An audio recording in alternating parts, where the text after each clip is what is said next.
नमस्ते दोस्तों। सुनो सीखो बुक समरीज चैनल में आपका स्वागत है।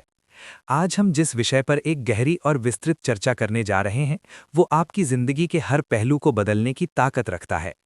आज का ये एपिसोड किसी एक किताब या किसी एक लेखक के विचारों तक सीमित नहीं है, बल्कि ये मनोवैज्ञानिक शोध, इंसानी व्यवहार की समझ और सालों की रिसर्च का एक निचोड़ है। आज हम उस सबसे बड़े दुश्मन की बात करेंगे जो आपकी सफलता के बीच में खड़ा है, और वो दुश्मन कोई और नहीं बल्कि आप खुद हैं। क्या आपने कभी सोचा है कि दुनिया में इतने लोग हैं जो काबिल हैं, मेहनत करते हैं, उनके पास टैलेंट की कोई कमी नहीं है, फिर भी वो वहीं के वहीं क्यों रह जाते हैं? जबकि कुछ लोग जो शायद उतने टैलेंटेड ना भी हों, वो लगातार आगे बढ़ते जाते हैं। इसका जवाब किस्मत नहीं है, इसका जवाब है एक मनोवैज्ञानिक स्थिति जिसे हम कहते हैं सेल्फ सैबोटाज।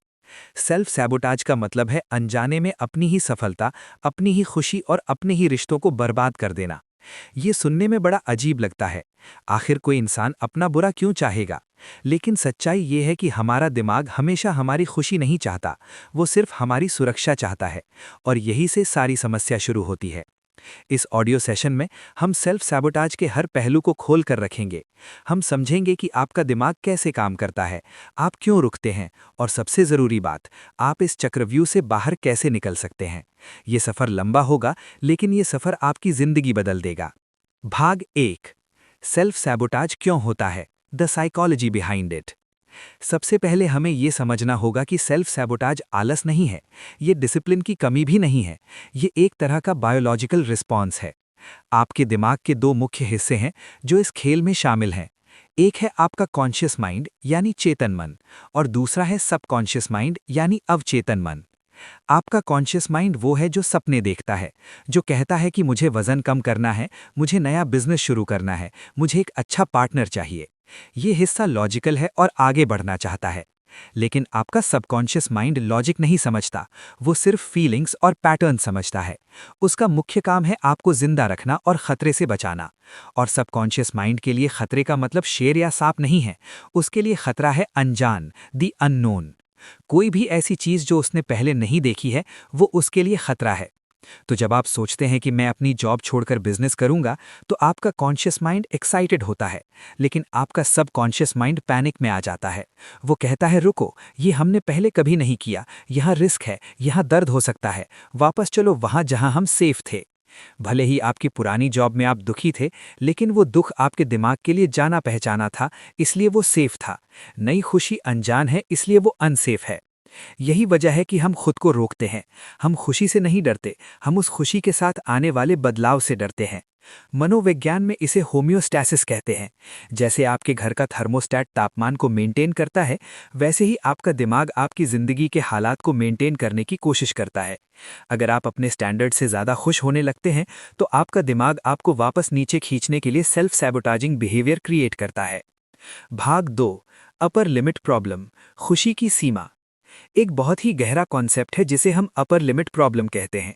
हर इंसान के अंदर अच्छा महसूस करने की एक सीमा होती है। एक लिमिट होती है कि हम कितना प्यार, कितना पैसा और कितनी सफलता बर्दाश्त कर सकते हैं। सोचिए कि आपके अंदर खुशी का एक बॉक्स है। अगर वो बॉक्स भर जाए और उसमें और खुशी डाली जाए तो वो ओवरफ्लो होने लगेगा। जब हमारी जिंदगी में सब कुछ बहुत अच्छा होने लगता है और हम अपनी अपर लिमिट को क्रॉस कर जाते हैं, तो हमारा इंटरनल अलार्म सिस्टम बजने लगता है। हमें लगता है कि ये कुछ ज़्यादा ही अच्छा है, ज़रूर कुछ बुरा होने वाला है। इस एंग्जाइटी को शांत करने के लिए हम खुद ही कुछ गड़बड़ कर देते हैं। हम अपने पार्टनर से बिना वजह झगड़ा कर लेते हैं, हम ऑफिस में लेट पहुंचने लगते हैं, हम बीमार पड़ जाते हैं। हम ये सब इसलिए करते हैं ताकि हम वापस अपने उस पुराने फेमिलियर लेवल पर आ सकें जहां हमें पता था कि सब कुछ कैसे हैंडल करना है। हम दुख में वापस लौट आते हैं क्योंकि दुख हमें कंफर्टेबल लगता है। सेल्फ सैबोटाज असल में एक मिसगाइडेड सेल्फ लव है। आपका दिमाग आपको चोट नहीं पहुंचाना चाहता, वो बस आपको उस बदलाव से बचाना चाहता है जिसके लिए वो तैयार नहीं है। भाग 3। सेल्फ सैबोटाज के रूप, रिकॉग्नाइजिंग द साइंस। अब सवाल ये है कि आप कैसे पहचानेंगे कि आप सेल्फ सैबोटाज कर रहे हैं। इसके कई रूप हो सकते हैं, कुछ बहुत साफ दिखते हैं और कुछ छुपे हुए होते हैं। 1। परफेक्शनिज्म यानी परिपूर्णता का दिखावा। बहुत लोग सोचते हैं कि परफेक्शनिस्ट होना एक गुण है, लेकिन रिसर्च बताती है कि परफेक्शनिज्म सेल्फ सैबोटाज का सबसे बड़ा रूप है। परफेक्शनिज्म सफलता की चाहत नहीं, ये फेल होने का डर है। जब आप कहते हैं कि जब तक सब कुछ परफेक्ट नहीं होगा मैं शुरू नहीं करूंगा, तो असल में आप कह रहे हैं कि मैं कभी शुरू नहीं करूंगा, क्योंकि दुनिया में कुछ भी परफेक्ट नहीं होता। परफेक्शनिज्म आपको स्टार्ट लाइन पर ही रोक देता है, ये आपको छुपा कर रखता है ताकि कोई आपको जज ना कर सके। दूसरा, प्रोक्रास्टिनेशन यानी टाल मटोल। हम सब काम टालते हैं, लेकिन हम काम इसलिए नहीं टालते क्योंकि हम आलसी हैं। हम काम इसलिए टालते हैं क्योंकि उस काम से जुड़े हुए इमोशंस को हम फेस नहीं करना चाहते। हो सकता है वो काम मुश्किल हो और उसे करने में आपको खुद पर शक हो रहा हो, सेल्फ डाउट हो। उस एंग्जाइटी से बचने के लिए आप सोशल मीडिया स्क्रॉल करने लगते हैं। आप काम को नहीं बल्कि उस नेगेटिव फीलिंग को अवॉइड कर रहे हैं।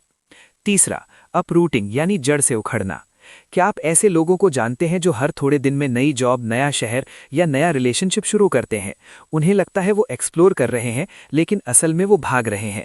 जब भी किसी चीज़ में गहराई आने लगती है या मुश्किलें आती हैं, वो वहाँ से भागकर कुछ नया शुरू कर देते हैं। नई शुरुआत का नशा उन्हें असली मेहनत और स्टेबिलिटी से दूर रखता है। ये वो लोग हैं जो पौधा लगाते हैं, लेकिन उसे बड़ा होने से पहले ही उखाड़कर दूसरी जगह लगा देते हैं। चौथा, डिसऑर्गेनाइजेशन यानी अव्यवस्था। अपने आसपास गंदगी रखना भी एक सेल्फ सैबोटाज है। जब आपका घर या ऑफिस फैला हुआ होता है तो आपका दिमाग भी फोकस नहीं कर पाता। ये आपको एक बना बनाया बहाना देता है काम ना करने का। मैं कैसे काम करूं, पहले मुझे सफाई करनी पड़ेगी। आप केओस क्रिएट करते हैं ताकि आपको असली मुद्दों का सामना न करना पड़े। पांचवा, बीइंग बिजी यानी व्यस्त रहना। आजकल बिजी रहना एक स्टेटस सिंबल बन गया है, लेकिन हर वक्त बिजी रहना सफलता की निशानी नहीं है, ये भागने की निशानी है। अगर आप एक पल भी शांति से नहीं बैठ सकते, अगर आपको हमेशा कुछ ना कुछ करते रहना है, तो इसका मतलब है कि आप अपने आप से डर रहे हैं। आप डरते हैं कि अगर आप रुके तो आपको अपने अंदर के खालीपन, अपने दुख या अपनी सच्चाई का सामना करना पड़ेगा। इसलिए आप खुद को थका देते हैं ताकि सोचने की ताकत ही ना बचे। भाग 4, इमोशनल इंटेलिजेंस और हीलिंग। अगर आप इन पैटर्न्स को तोड़ना चाहते हैं तो आपको इमोशनल इंटेलिजेंस विकसित करनी होगी। इसका मतलब है अपने जज्बातों को समझना और उन्हें सही तरह से प्रोसेस करना। ज्यादातर लोग अपने इमोशंस को या तो दबाते हैं या उन पर रिएक्ट करते हैं। दोनों ही गलत है। जब आप इमोशंस को दबाते हैं तो वो गायब नहीं होते, वो आपके शरीर में स्टोर हो जाते हैं और बीमारी या एंग्जाइटी के रूप में बाहर आते हैं। और जब आप बिना सोचे समझे रिएक्ट करते हैं तो आप चीजें बिगाड़ देते हैं। सही तरीका है इमोशंस को फील करना और प्रोसेस करना। सोचिए कि आप एक टनल में हैं। इमोशंस उस टनल की तरह है। आपको रोशनी तक पहुंचने के लिए उस टनल के बीच से गुजरना ही पड़ेगा। आप वहीं बैठ नहीं सकते और ना ही वापस जा सकते हैं। अगर आपको दुख हो रहा है तो उस दुख को महसूस कीजिए। रोना है तो रो लीजिए। अगर गुस्सा आ रहा है तो देखिए कि वो गुस्सा कहाँ से आ रहा है। एक बहुत जरूरी बात, आपकी फीलिंग्स हमेशा फैक्ट्स नहीं होती। हमारे दिमाग की एक आदत होती है लॉजिकल लैप्स की, यानी हम एक छोटी सी बात सोचते हैं और तुरंत उसे सबसे बुरे अंजाम तक ले जाते हैं। मिसाल के तौर पर अगर आपके बॉस ने कहा मुझे तुमसे बात करनी है, तो आपका दिमाग तुरंत सोचेगा मुझे नौकरी से निकाला जा रहा है। ये एक फीलिंग है, फैक्ट नहीं। इमोशनल इंटेलिजेंस का मतलब है इस फर्क को समझना। जब भी आपको डर लगे, खुद से पूछिए क्या ये सच है या ये मेरा दिमाग कहानी बना रहा है। एक और कॉन्सेप्ट जो रिसर्च में सामने आया है वो है गट इंस्टिंक्ट वर्सेस फियर, अंतर्ज्ञान और डर। लोग अक्सर कहते हैं मेरा मन नहीं मान रहा, शायद ये मेरा इंट्यूशन है। लेकिन 90% केसेस में वो इंट्यूशन नहीं, बस नएपन का डर होता है। इंट्यूशन और डर में फर्क कैसे करें?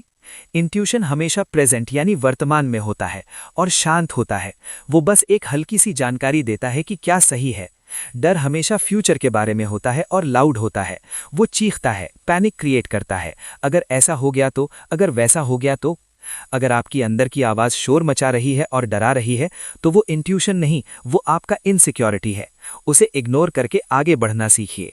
भाग 5, द सॉल्यूशन, आगे कैसे बढ़ें। तो अब तक हमने समझा कि सेल्फ सैबोटाज क्यों होता है और कैसा दिखता है। अब बात करते हैं समाधान की, कैसे हम इससे बाहर निकलें और सफलता हासिल करें। स्टेप 1, माइक्रो शिफ्ट्स, छोटे बदलाव। सबसे बड़ी गलती जो लोग करते हैं वो ये है कि वो एक ही दिन में अपनी पूरी जिंदगी बदलना चाहते हैं। वो सोचते हैं कल से मैं सुबह 4 बजे उठूंगा, 2 घंटे एक्सरसाइज करूंगा, बिल्कुल हेल्दी खाऊंगा। ये कभी काम नहीं करता। इतना बड़ा बदलाव आपके सबकॉन्शियस माइंड के लिए एक शॉक की तरह होता है। वो डिफेंस मोड में चला जाता है और आपको वापस पुरानी आदतों पर खींच ले आता है। इसका तोड़ है माइक्रो शिफ्ट्स, यानी इतने छोटे बदलाव जो आपके दिमाग को खतरा न लगे। अगर आप किताब लिखना चाहते हैं तो पूरी किताब का मत सोचिए, बस सोचिए आज मैं एक सेंटेंस लिखूंगा। अगर आप एक्सरसाइज शुरू करना चाहते हैं तो 1 घंटे मत सोचिए, बस सोचिए आज मैं 5 मिनट वॉक करूंगा। ये कदम इतने छोटे हैं कि इनमें फेल होना नामुमकिन है, लेकिन जब आप इन्हें रोज करते हैं तो ये कंपाउंड होते हैं। धीरे धीरे आपका दिमाग इन नई आदतों को एक्सेप्ट कर लेता है और आपका कंफर्ट जोन बड़ा होने लगता है। पहाड़ चढ़ने के लिए दौड़ने की जरूरत नहीं, बस बिना रुके छोटे कदम लेने की जरूरत है। स्टेप 2, रिलीजिंग द पास्ट, अतीत को मुक्त करना। हम सेल्फ सैबोटाज इसलिए भी करते हैं क्योंकि हम अपने अतीत के बोझ को ढोते रहते हैं। पुरानी गलतियां, पुराने रिश्ते, पुराने दुख, ये सब हमारे ऑपरेटिंग सिस्टम को स्लो कर देते हैं। हमें लगता है कि अगर हमने पास्ट को भुला दिया तो हम वही गलती दोबारा करेंगे, लेकिन ऐसा नहीं है। सीख को याद रखिए, लेकिन दुख को जाने दीजिए। ट्रॉमा सिर्फ दिमाग में नहीं होता, वो हमारे शरीर में स्टोर होता है। इसलिए लेटिंग गो सिर्फ एक मेंटल प्रोसेस नहीं है, ये फिजिकल भी है। आपको अपने शरीर से उस स्ट्रेस को निकालना होगा। एक्सरसाइज, योगा, डीप ब्रीदिंग या बस खुल के रोना, ये सब तरीके हैं अपने अंदर दबे हुए इमोशंस को बाहर निकालने के। याद रखिए, आप नई मंजिल पर तब तक नहीं पहुंच सकते जब तक आप पुराने रास्ते को नहीं छोड़ते। आपको अपनी पुरानी पहचान यानी आइडेंटिटी को मारना होगा ताकि नई पहचान पैदा हो सके। स्टेप 3, प्रिंसिपल्स ओवर गोल्स, उसूल लक्ष्य से बेहतर हैं।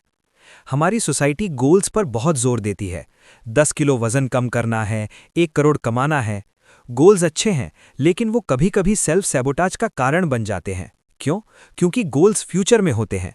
जब तक आप गोल तक नहीं पहुंचते, आपको लगता है आप फेल हैं, और जैसे ही आप गोल तक पहुंचते हैं, आप वापस पुरानी आदतों में गिर सकते हैं।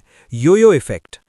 इसकी जगह अपनी जिंदगी को प्रिंसिपल्स यानी उसूलों पर चलाइए। गोल 10 किलो वजन कम करना। प्रिंसिपल, मैं एक स्वस्थ इंसान हूं जो अपनी बॉडी की इज्जत करता है। जब आप प्रिंसिपल पर जीते हैं तो आप हर रोज सफल होते हैं। हर बार जब आप हेल्दी खाना चुनते हैं, आप जीतते हैं। चाहे वजन कम हो या ना हो, आपका लाइफस्टाइल बदल जाता है। प्रिंसिपल्स आपको डिसिप्लिन देते हैं जो गोल्स नहीं दे सकते। स्टेप 4, योर फ्यूचर सेल्फ, आपका भविष्य। सेल्फ सैबोटाज को रोकने का सबसे पावरफुल तरीका है अपने फ्यूचर सेल्फ के साथ कनेक्ट करना। एक शांत जगह बैठिए, आंखें बंद कीजिए और सोचिए, आज से 5 साल बाद मैं कैसा बनना चाहता हूं। उस वर्जन को क्लियर देखिए। वो कैसे कपड़े पहनता है, वो कैसे चलता है, वो लोगों से कैसे बात करता है, जब कोई मुश्किल आती है तो वो कैसे रिएक्ट करता है। वो फ्यूचर यू आपका सबसे बड़ा गाइड है। जब भी आप आज कोई डिसीजन ले तो उस फ्यूचर वर्जन से पूछिए, क्या मेरा फ्यूचर सेल्फ ये जंक फूड खाएगा? क्या मेरा फ्यूचर सेल्फ इस छोटी सी बात पर गुस्सा करेगा? क्या मेरा फ्यूचर सेल्फ इस मौके को जाने देगा? जवाब आपको तुरंत मिल जाएगा। जब आप आज में वैसे एक्ट करना शुरू करते हैं जैसे आप बनना चाहते हैं, तो आप रियलिटी को बदल देते हैं। आप fake it till you make it नहीं कर रहे, आप B it till you become it कर रहे हैं। Step 5, finding purpose in pen, दर्द में मकसद ढूंढना। आखिरी बात जो रिसर्च हमें सिखाती है वो ये है कि हमारा पर्पस यानी जीवन का उद्देश्य अक्सर हमारे सबसे गहरे दर्द में छुपा होता है। जिस चीज़ ने आपको सबसे ज्यादा तकलीफ दी है, अक्सर वही चीज़ आपको दुनिया को कुछ देने के लिए तैयार करती है। अगर आपने गरीबी देखी है तो शायद आपका पर्पस फाइनेंशियल विजडम सिखाना है। अगर आपने बीमारी झेली है तो शायद आपका पर्पस हेल्थ है। जब आप अपने दुख को सिर्फ दुख नहीं बल्कि एक ट्रेनिंग की तरह देखते हैं तो सेल्फ सैबोटाज खत्म हो जाता है। आप विक्टिम नहीं रहते, आप हीरो बन जाते हैं। आप समझ जाते हैं कि आपके साथ जो भी हुआ वो आपको तोड़ने के लिए नहीं बल्कि आपको बनाने के लिए हुआ था। निष्कर्ष, कंक्लूजन। दोस्तों, सेल्फ सैबोटाज से सेल्फ मास्टरी तक का सफर आसान नहीं है। ये एक दिन में नहीं होगा, इसमें वक्त लगेगा। आप गिरेंगे, आप फिसलेंगे, आपको वापस लौटने का मन करेगा। लेकिन याद रखिए, वो पहाड़ जो आपके सामने खड़ा है, वो जो बिजनेस आप शुरू नहीं कर पा रहे, वो फिट बॉडी जो आप नहीं बना पा रहे, वो रिश्ता जो आप नहीं सुधार पा रहे, वो पहाड़ असली रुकावट नहीं है। असली पहाड़ आप हैं। आपका दिमाग, आपके पुराने पैटर्न्स, आपके डर। और पहाड़ को हिलाया नहीं जा सकता, उस पर चढ़ाई करनी पड़ती है। आपको अपने अंदर के उस डरपोक हिस्से को समझाना होगा कि मैं अब बड़ा हो गया हूं, मैं अब संभाल सकता हूं। आपको अपने दिमाग को सिखाना होगा कि खुशी अनसेफ नहीं है। आपको अपनी फीलिंग्स को महसूस करना होगा बिना उनमें बहे। आज से ही शुरुआत कीजिए। एक छोटा सा काम कीजिए जो आप महीनों से टाल रहे हैं। एक सच बोलिए जो आपने छुपा रखा है। एक अनहेल्दी आदत को आज के लिए रोकिए, सिर्फ आज के लिए।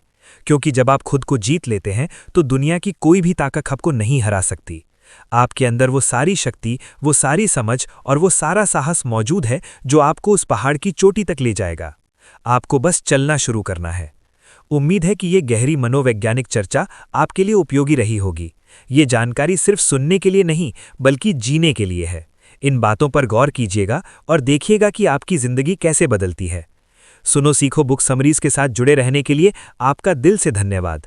हम फिर मिलेंगे एक नई सोच, एक नई दिशा और एक नई ऊर्जा के साथ। तब तक सीखते रहिए, बढ़ते रहिए और अपने अंदर के पहाड़ को पार करते रहिए। नमस्ते।